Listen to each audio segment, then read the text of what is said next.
Praise God. And if you belong to Christ, who holds the power and the healing abilities, that same power and healing abilities belong to you too. You too also have self-healing abilities and that same power that Christ brought you. Isn't that nice? You should be glad to answer that. To make a change, because right away, they say, well, I gotta change, right?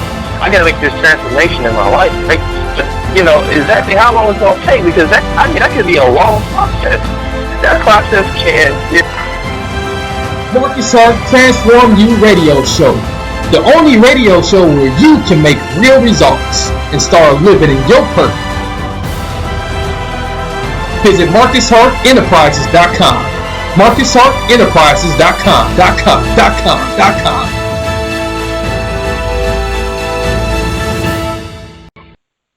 Okay, we are getting ready. We're getting started. And thank you for the hearts right away. Those of you who are tuning in via Periscope and watching me live, we are just thrilled. This is Saturday. Yes, it is. This is a special edition show. We normally don't broadcast on Saturdays, but this is doubleheader Saturday. We just had an awesome guest, and we just returned back from break right now, and we're getting rolling again. We have another explosive, awesome guest, too, very amazing, fabulous person. And, I'm just thrilled. It's been a wonderful night so far. It's already turning pitch black down here in, up here, rather, in Wisconsin.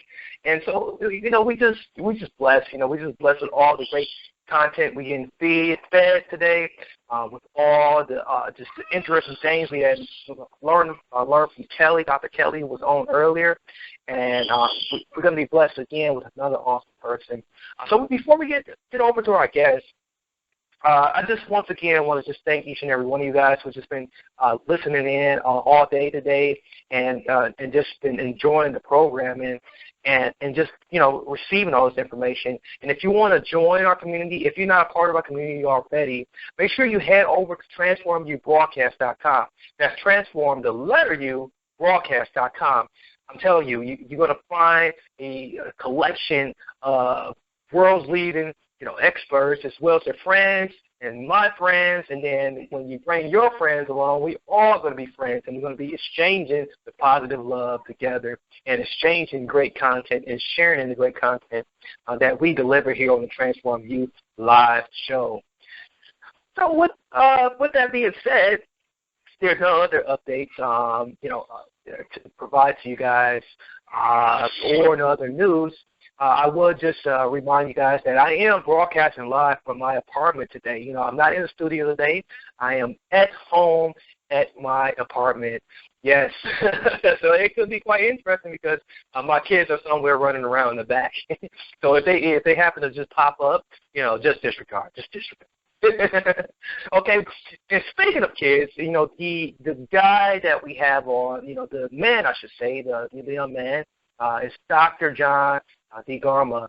I mean, awesome person, awesome guest. I'm very humbled to have him. It's definitely a blessing that he would, reach out to us and inquire with us on putting together such an awesome show that we're expecting to be able to get out of interviewing with him. He is the author of 6 books. He brings also a story that's filled with much drama, humor, and emotion that we all can resonate with and relate to. He's also a writer for the Huffington Post. He's a speaker, very popular speaker. He travels all across the U.S. on a weekly basis, So this guy got his hands full. So for him to be on this show, he's definitely, displaying some community and some gratefulness for all that he's accomplishing. And then he helps a lot of children in need. His primary focus is children. So then, very interesting fact about him, he has 10 kids in his household.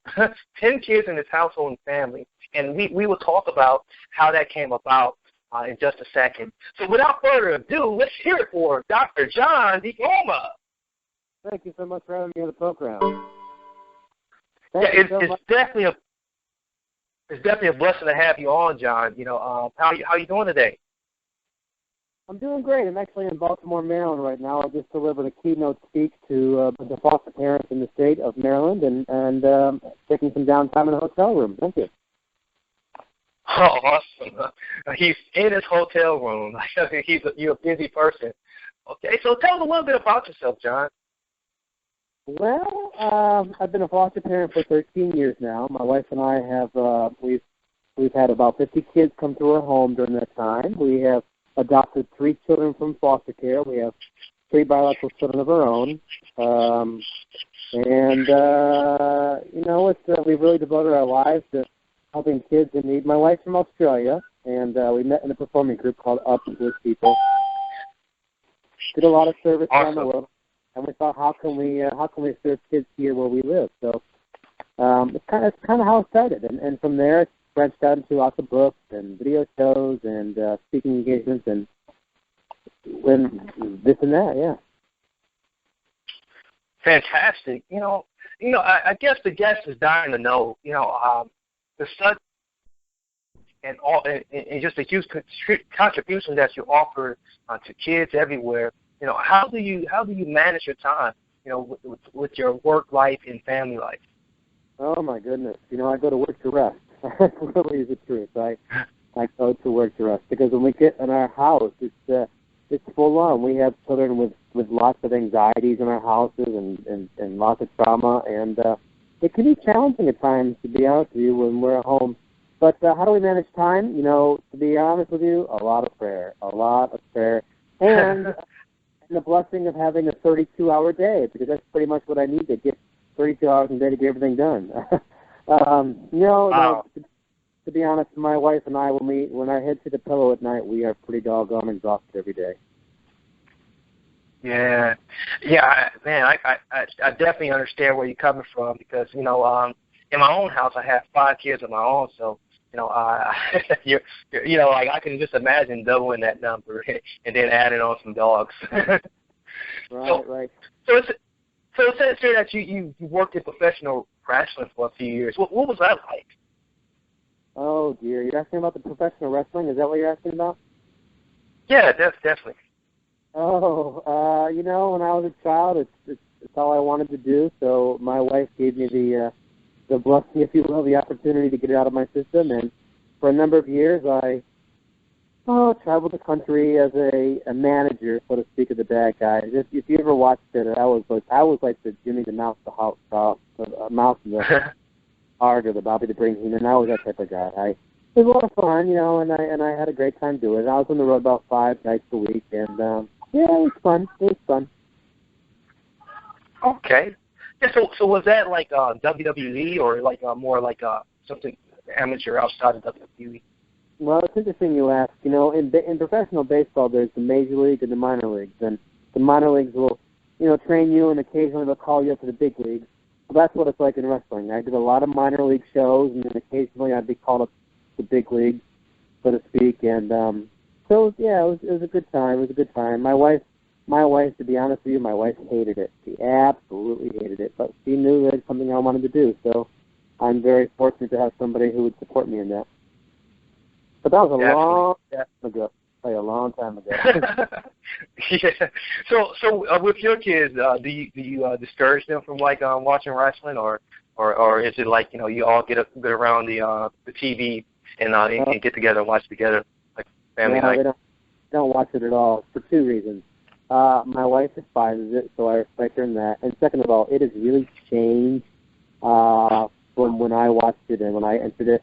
It's like pretty much everything in society today. It's all about profanity. It's all about girls wearing next to nothing. It's all about, we live in a world where there's a breakdown of values and morals and family values, and that reflects it on today's wrestling program. It's just a different thing. And as my faith grew stronger, it's something I recognize. You know what? I can't continue to do this. So, yeah.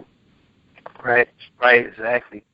Hey, and I applaud you on just striving towards growing in your faith. And so You know, and I asked that question because, you know, you mentioned something very important, you know, the balance between, you know, what the world see values are, you know, today versus like raising your kids, and you being an expert on just parent factors, you know, how can we, you know, as parents begin to just balance that or protect our kids against some of the things we don't want them exposed to? Well, you know, it's interesting you asked that.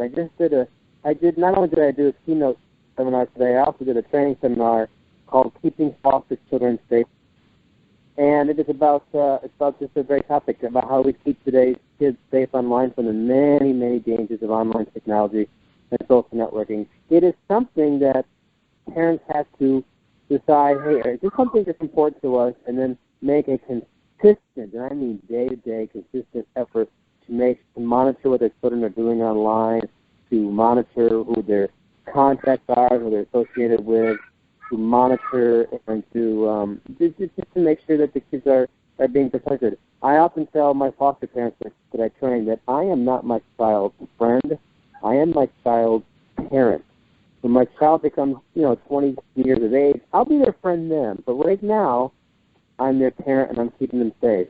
So if I'm scrolling through their computer or their phone to make sure that there's nobody contacting them that's going to be, or they're not looking at stuff that's not allowable, right. I'm not invading their privacy. I'm keeping them safe. So, I made the determination, my wife and I made the determination a long time ago, that we are going to make sure on a day-to-day basis that we're in this together, that we're unified in this, and we're going to keep our children safe from a very, very dangerous world out there. Right. Wow. You definitely just touching some of the right spots right now when it comes to, proper raising, proper child rearing, actually. So as we look around today, it's like society has created a brand of parents that, that feel guilty about doing what parents are supposed to do. So how do we begin to, deliver a message to help parents get over that guilt that they hold? Well, there's two things. If they have guilt, the guilt is coming from someplace, whether it's inside themselves or from society or from the media or from their friends. And they have to recognize that this is guilt, and they have to put that aside. Now, I've experienced guilt myself as well. Sure, absolutely. It's something I've struggled with, and I talk a lot about that in my book, Fostering Love, One Foster Parent's Journey. I had experience as a foster parent where I really struggled with guilt for 2 years, but I had to pray through it and work through it.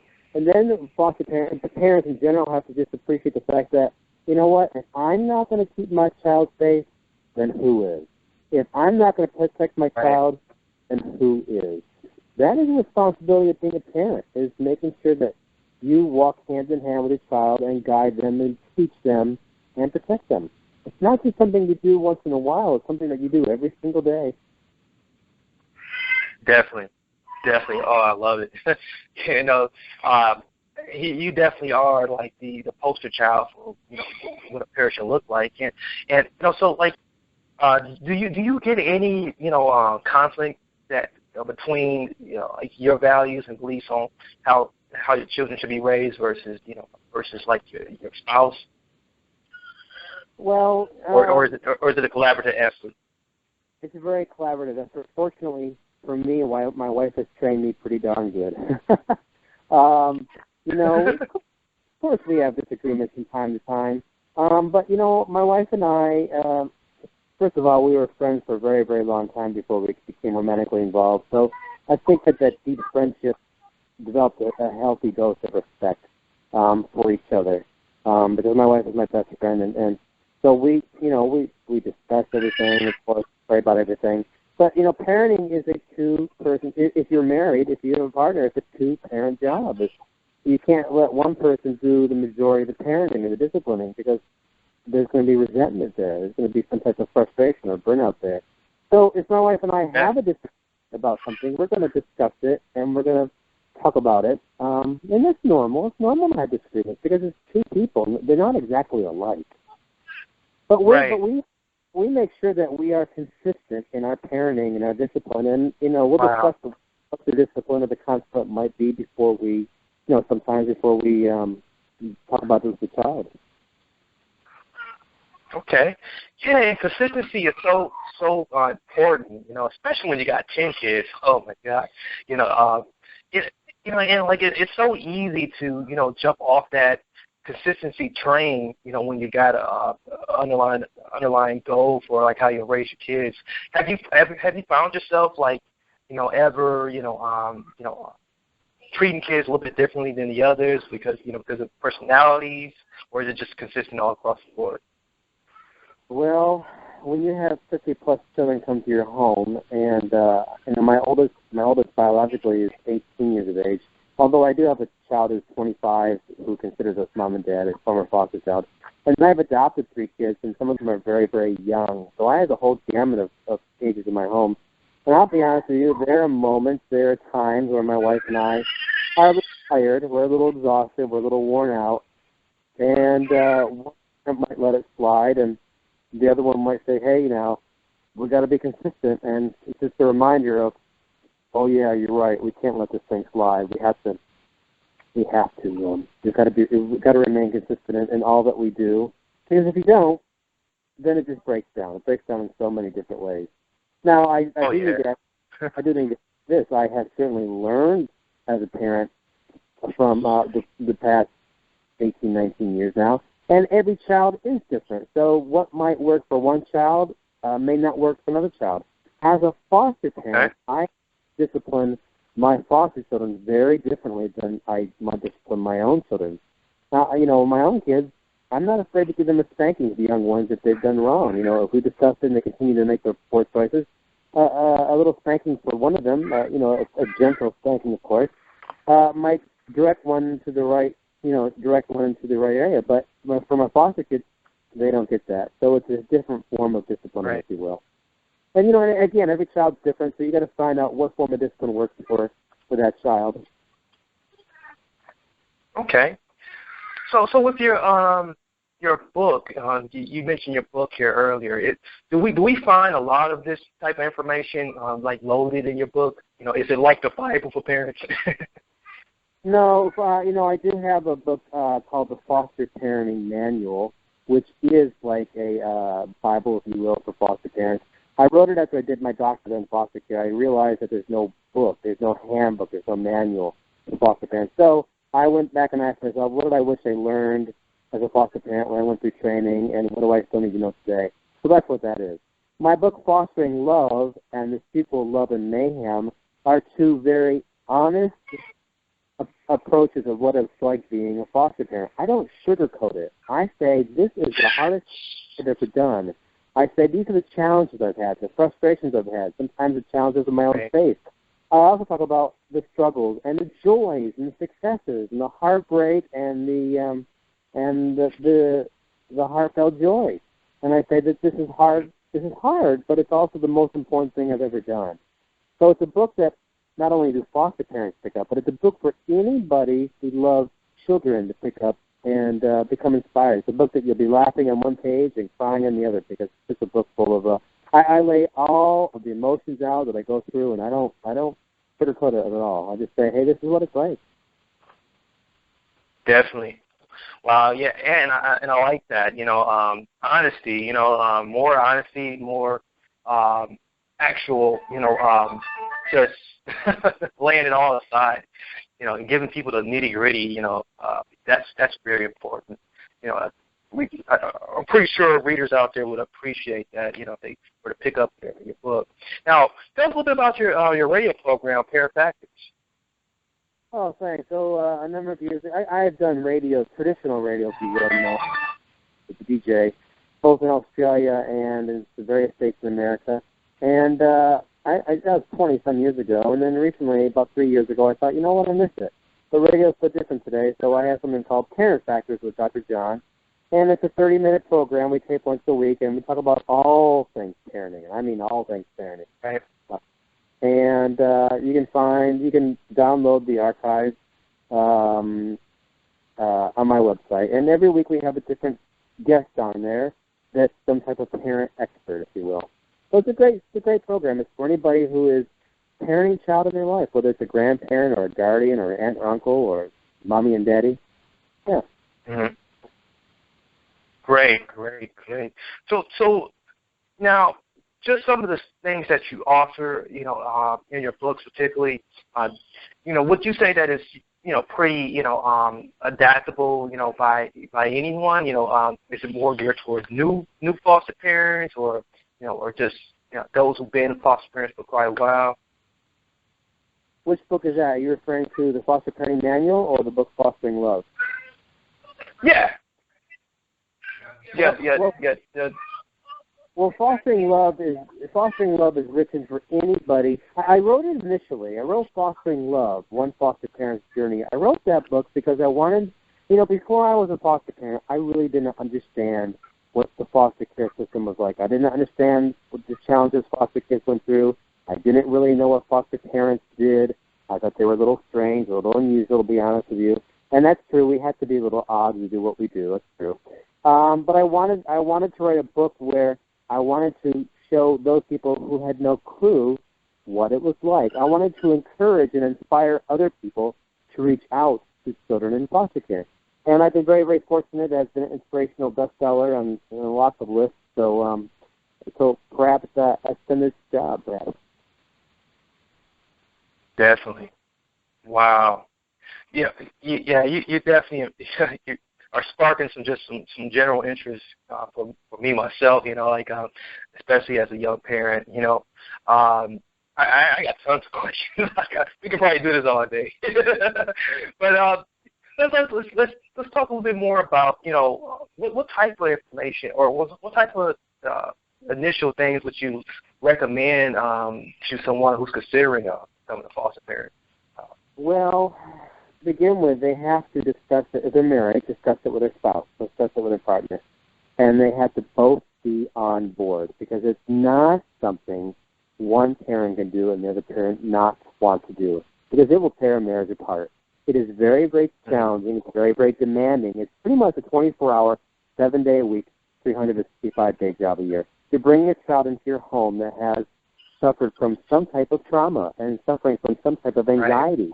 Right. And these kids, for the most part, they don't want to be in our homes. They always want to go back to mommy and daddy, even though they may have been raped, abused, neglected, abandoned. They want to go back to their norm, to their mommy or daddy. So it can be difficult. So if one parent is on board and the other is not, it's going to be very, very challenging to a marriage. So when you both have decided that's something that you want to do, talk about with your family members if you have children, and then you go to your local child welfare agency in your town or your state, and you sign up for training. And training can take several weeks to several months, depends on how you do it. And you got to get your house inspected and police background check and drug check and all that kind of thing, because these aren't your children; they're children from the state. So the state has to determine if going to your home is the best, safest place for these kids. So it's kind of a long process, but and then you wait for your first placement after that. So it could be several months, maybe even a year, from when you begin the process to when the first child's placed in your home. Right. Wow. So when you like get exposed to these kids, and you finally went through the process and you got accepted and you get placed with your kid, how do you begin to create that connection with them? Well, that takes time. For the most part, these children, again, they don't want to be in your home. When they arrive in my home, the majority of them are going to spend those first few nights in my home crying. They're going to say questions like, where's my mommy? When do I see mommy next? Why am I here? How long will I be here? Those are normal questions for kids in care. Not everyone is like that, but that's how most of them are like. So it takes time, because we have to remember, we're strangers to these children. They've been taken away from everything they know. Everything they know they've been taken away from. And suddenly, without any explanation many times, and placed into a strange home with strange people. And that's traumatic as it is. If you have children, can you imagine your own child being taken away from you in the middle of the night and placed with strangers they've never met? They're going to be terrified, absolutely terrified. So it takes them to trust you and to accept that this is a different environment. So you've got to build relationships, and you've got to have patience. and compassion. And what the kids need the most from foster parents is unconditional love. We have to give them all the love that we have. Sadly, for some of these kids, we might be the only adult in their life who does give them that unconditional love, because they may go back to an environment that is not so loving. Man, oh, yeah, I love that. Love is definitely key. Love definitely can fight back against any type of opposition. You just keep loving, and that's definitely the message I'm hearing you recommend to most of us. You do have to do that, because not every child is going to accept that love. I write in my book, Fostering Love, and the sequel, Love and Mayhem. There have been some of those children who have refused to accept what my wife and I give them, that love, that stability, that security. They just have so many walls in front of them, maybe because they've been abused and betrayed by the adults in their life so many times. They don't know how to form a healthy attachment. They don't know how to trust an adult. And that's okay, too. Right. I understand that. That's just, that's their journey they've been on. And we just have to try to provide healing for them and provide hope for them. Definitely. So, like, thinking about your history and what you shared briefly with us, having that experience as being a foster kid before in your past, does that help you become a better foster parent, or is that something that's just learned? I'm not a foster child myself, so Okay, I do excuse me. So. Sadly, the statistics for kids in foster care are not so positive. They're pretty grim, actually. Of those children who age out of the foster care system, which means they stay in the system until they turn 18 in some states, or 21 in other states, and the system is done with them. Sadly, 55% will drop out of school, 65% will end up homeless, 75% will end up in jail, because the system has in some way failed them. So, the statistics aren't so grim. Now, I do know some foster parents who are former foster children, and their experiences give them a different perspective, and they can certainly relate to what the children are going through. So that is a positive. That's absolutely a bonus, sure. Okay, yeah, and do excuse me. I must have heard incorrectly earlier. And so I didn't mean to just address you. Right. So, yeah, imperfection here. We this is a show where we welcome any type of imperfection.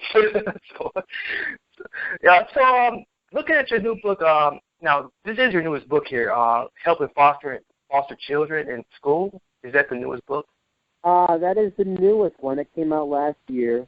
It's based on my doctorate, actually. And my doctorate was on. I used to teach high school, and I was experiencing my own foster children come to the school I taught, or at the school my children were going through, and I was watching them suffer academically. Their grades would drop.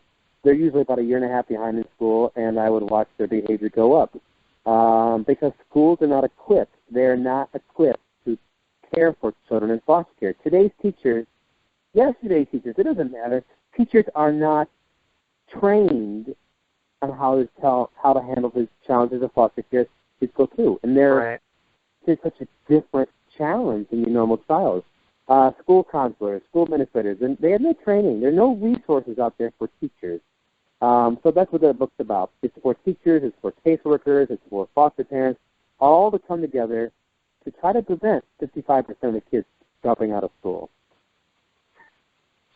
Yeah, and that is definitely a huge problem, and it is very concerning. I can imagine what teachers go through, and they probably definitely are crying for help. So what type of conversation would you have with a teacher who will come up to you and ask you, what can I do to begin to help these kids? Well, I would say to teachers, first of all, I'd say, hey, this is for the child gone through. Without disclosing privacy, I would try to give as much information about the child as I could to the teacher, so the teacher could have a better understanding of what the child's going through. I would then ask for some understanding when it comes to assigning homework for the child. these children in foster care often have to go visit their family members, their birth family members, and that might mean going to visit them in jail. So when a child goes to visit a birth parent, when they come back, they're not thinking about school. They're thinking about their mommy or their daddy. They're thinking about survival. When they're in the school, they're not thinking about doing studying for the math test tomorrow. They're thinking about, will I ever see mommy again? Is this the last time I saw mommy? Or is this the last time I saw daddy? Or why is mommy in jail? Is it my fault? Something like that. That's in their mind.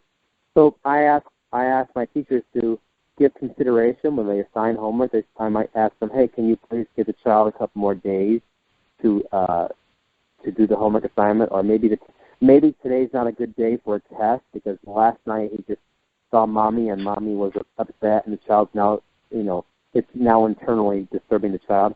So that's just some of the many things I might ask the teacher to do. Wow, that's awesome information, and you never really consider what they go through, and what their feelings are, returning from those visits. And so, like, you just really offers like a nugget right there for us to really, begin to, have a little bit more open mind about what's really going on with these kids. So, well, we greatly appreciate you. You truly are a blessing to this program today. Go ahead. I'm sorry. No, just thank you very much. I do have a new book coming out in April called Faith and Foster Care, which I talk about how the church, how God is calling the church to help kids in foster care. Not everybody can be a foster parent. I understand that completely. I get it. I know that. But everybody can help in some way. So that's a book about how the church in general can reach out to kids in foster care, to the foster parents, and even to the birth parents. Yeah. Wow. Okay, so I look forward to that one as well. And, we definitely would like to connect with you. So if the audience want to connect with you, how would they go about connecting with you? Oh, it's pretty simple. You go to Facebook or Twitter and type in Dr. John DeGarmo, Foster Care. You just Google Dr. John DeGarmo, Foster Care, and my website will come up there. You can email me from there, contact me through there. I also write for the Huffington Post and lots of other magazines. So you can find all that information pretty much online. Okay. And so that we have the right and correct spelling of your last name, can you just spell that out for us? Sure. D as in David, E. G as in Gary, A-R. M as in Mary, O. D-E-G-A-R-M-O. Dr. John DeGarmo. Awesome. Fantastic. Now, is there any final words you want to leave, the audience with before we part ways here? Yeah, thanks for asking. Roughly on any given day in America, there are 500,000 children in foster care. It's not their fault. It is not their fault. They are a victim of abuse. They're a victim of neglect. They're a victim of being abandoned. They're suffering from such horrible things sometimes, horrible things that we would never even imagine are happening in the United States of America to children. Yet there are not enough homes to care for these kids in need. And I just encourage anybody listening, if they're considering becoming a foster parent, find out more about it. There is some way, whether you're a foster parent or whether you're not, there is some way you can help a child right now in need. There's a child, as you listen to this program, there's a child right now out there who needs someone to love him. Nice. That's beautiful. That's beautiful. Yeah, we definitely should feel a little bit more encouraged now and begin to, help someone who's definitely in need. And children are important. Children are key. They are the ones, the generations following after us. So, we greatly appreciate that encouragement you just offer all of us, myself included. Thank you. Thank you so much. Yeah. So, it's a question that I'll always ask every guest that comes on. Definitely with it being the election season here, and considering kids too, we got leaders who potentially could be the next president. Do you have any thoughts on the current political arena right now? Oh, I'm just very worried. I am so worried. Yeah, I'm going to pray. I'm going to pray every day that our next leader is somebody who looks for God for wisdom and guidance. we've got some big challenges in our country right now. We have so many people on welfare, and so many families are dysfunctional. And you know what? I see that as a foster parent because I take their children into my home, and we've got to change. We've got to have some change here. Yeah, that's definitely who we gotta give all our hope into, and just trusting in divine order, to make sure whoever gets in that they be able to hear the voice of God, and and just following, doing the right thing for all of us. Yeah, so I greatly appreciate you, so much. You've definitely been a blessing to this program here today. You truly offered us some value. We greatly appreciate it. And to those who are out there listening, if you definitely want to get connected with Dr.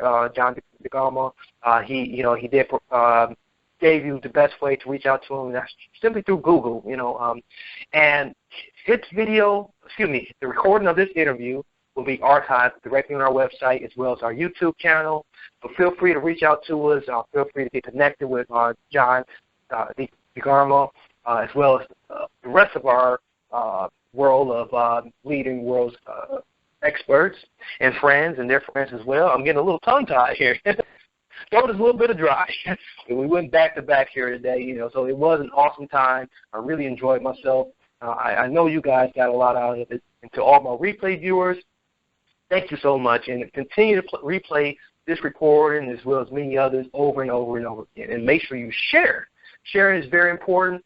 You definitely, whenever you hear something great and have been touched or blessed by something, it's always important to share it with someone else. With that being said, the best way to contact us, once again, is transformu, the letter U, broadcast.com. That's transform, the letter U, broadcast.com. Until next time, many blessings, peace, and love. And make sure you have a wonderful, awesome, safe weekend.